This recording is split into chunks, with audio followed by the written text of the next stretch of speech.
Halo, selamat siang, kembali lagi dengan Sudut Pandang Agrodana, dan kali ini kita akan mengupdate apa yang sudah terjadi pekan ini.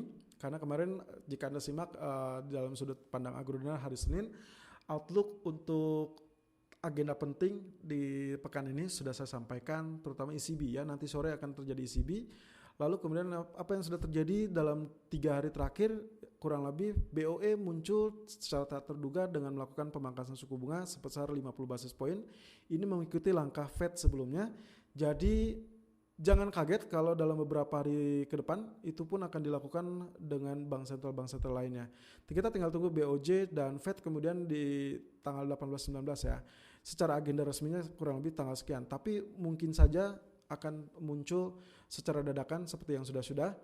Apalagi Trump sudah mulai cerewet dengan melakukan protes dan menyarankan atau mendesak lebih tepatnya, tapi melalui Menteri Keuangan. Jadi ini sangat cerdas seorang Trump, dia melakukan intervensi atau desakan tapi melalui Menteri Keuangan.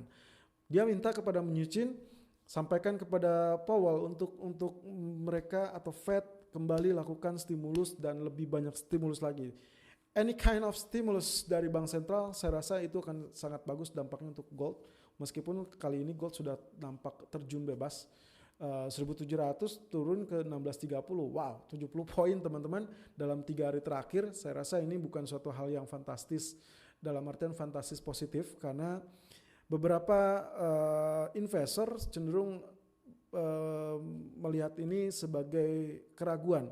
Apakah saya harus investasi dalam emas atau tidak? Membeli emas atau tidak? Saya sampaikan kepada Anda semua, jangan khawatir tentang emas, karena saat dia terjadi krisis ataupun terjadi resesi atau terjadi uncertainty alias ketidakpastian, lalu terjadi kepanikan, lalu terjadinya let's say konflik geopolitik seperti yang kemarin terjadi antara Rusia dan Arab, Rusia dan Turki. Nah, itu adalah dampak-dampak positif untuk safe haven. Jadi kenapa dia turun? Recover atau istilahnya cash out untuk menutupi kerugian di sektor lain atau menambal kerugian di sektor lain. Itu yang terjadi oleh penurunan gold. Jadi outlooknya bagaimana? Outlooknya sebetulnya masih oke. Outlooknya masih oke. Bahkan menurut saya Anda sangat layak kalau misalkan sudah menemukan area seperti sekarang 1630, 1618, 1625 lah setidaknya. Itu area-area yang sangat-sangat positif untuk Anda simpan buy untuk kategori at least. Kita lihat dalam 1 pekan ke depan deh. 1 pekan ke depan diperkirakan Fed akan muncul dengan berita terbarunya adalah cut rate ataupun stimulus. BOJ juga seperti demikian. Dalam 1 pekan depan pakai stimulus, baik itu bank sentral ataupun pemerintah dalam hal ini Menteri Keuangan, itu juga akan dimunculkan. Jadi kemungkinannya potensinya menurut saya untuk gold ini hanya sekedar istirahat, dan ini kesempatan. Kalau saya pribadi, saya strateginya adalah saya akan berpikir ini untuk menyimpan buy dalam 1 pekan ke depan, lalu saya sambil memperhatikan outlook dari bank-bank sentral. Kalau misalkan katakanlah di tanggal 19 Maret, Fed hanya muncul dengan cut rate 25 basis point, let's say seperti itu, maka kemungkinan dia akan collapse kembali. Jadi sebelum itu atau menjelang hari itu atau menjelang keputusan, saya akan mewaspadai kemungkinan potensi tergelincir kembali emas. Tapi kalau misalkan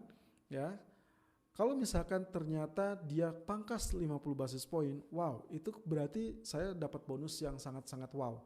Karena saya sudah melakukan buy di area 33, lalu saya simpan untuk 1 minggu ke depan sambil perhatikan. Outlooknya begini.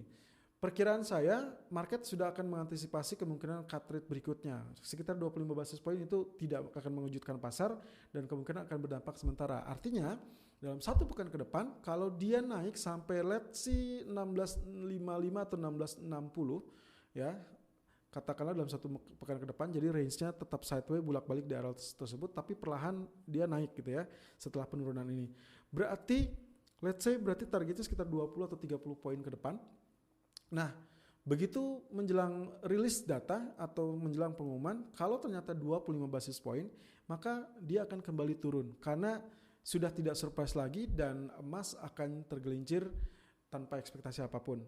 Tapi kalau ternyata kejadian seperti kemarin dia tiba-tiba cut rate 50 basis point, maka kemungkinan potensinya setelah dia bertahap naik ke 60 misalkan dalam 1 pekan, maka dia akan kembali naik di atas areal 1660. Itu yang strategi yang akan sangat layak.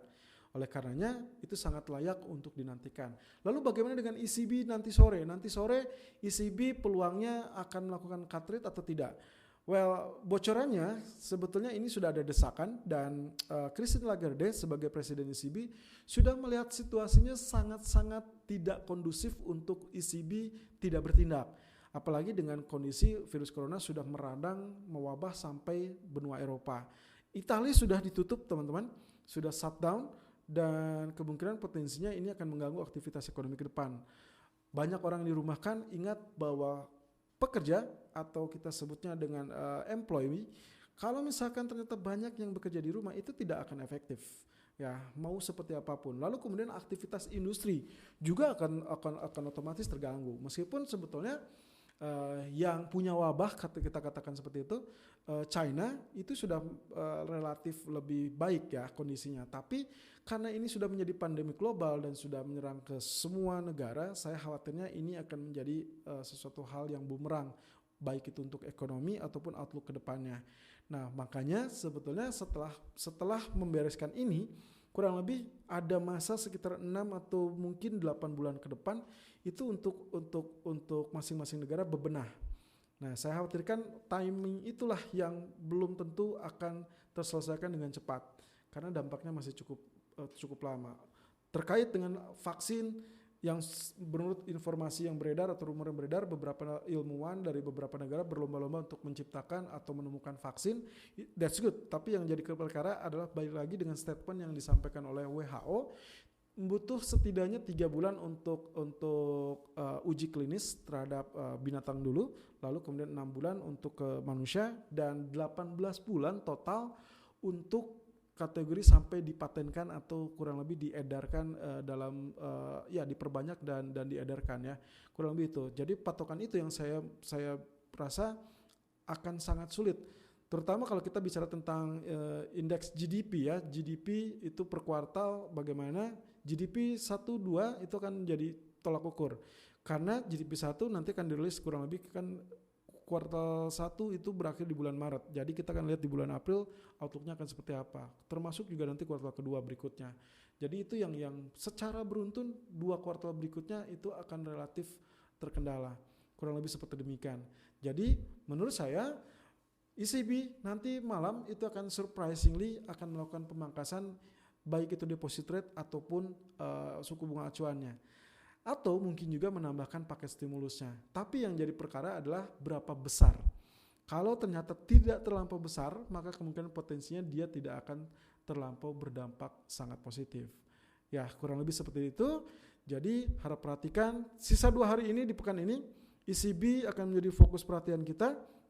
Nanti malam 19.30, kemudian di hari Jumat itu adalah BOE minutes dan juga dari Amerika yaitu Michigan Consumer Sentiment Index ya. Itu yang akan menjadi fokus kita dalam 2 hari terakhir di pekan ini. Oh ya, initial jobless claim juga akan menjadi suatu hal yang mutlak untuk diperhatikan nanti malam. Oke, demikian sudut pandang Agrodana. Mudah-mudahan berguna dan outlook untuk pekan depan saya rasa ini masih cukup kesempatan yang bagus, terutama untuk intermediate atau medium term. Gold masih akan menjadi primadona dan crude oil masih akan terbebani, meskipun saya kemarin sudah menyarankan kepada Anda untuk melakukan buy on dip kira-kira di bawah $30 per barel, dan tapi jangan terlampau fantastis, targetnya cukup di 35 saja karena kemungkinan arealnya akan bertahan di 27 sampai 35 dalam beberapa waktu ke depan. Kita masih menunggu update terakhir akan terjadinya pertemuan ulang antara Rusia dan Arab Saudi ataupun OPEC Plus ya. Kurang lebih seperti demikian. Terima kasih. Selalu gunakan stop loss dan risk management sesuai dengan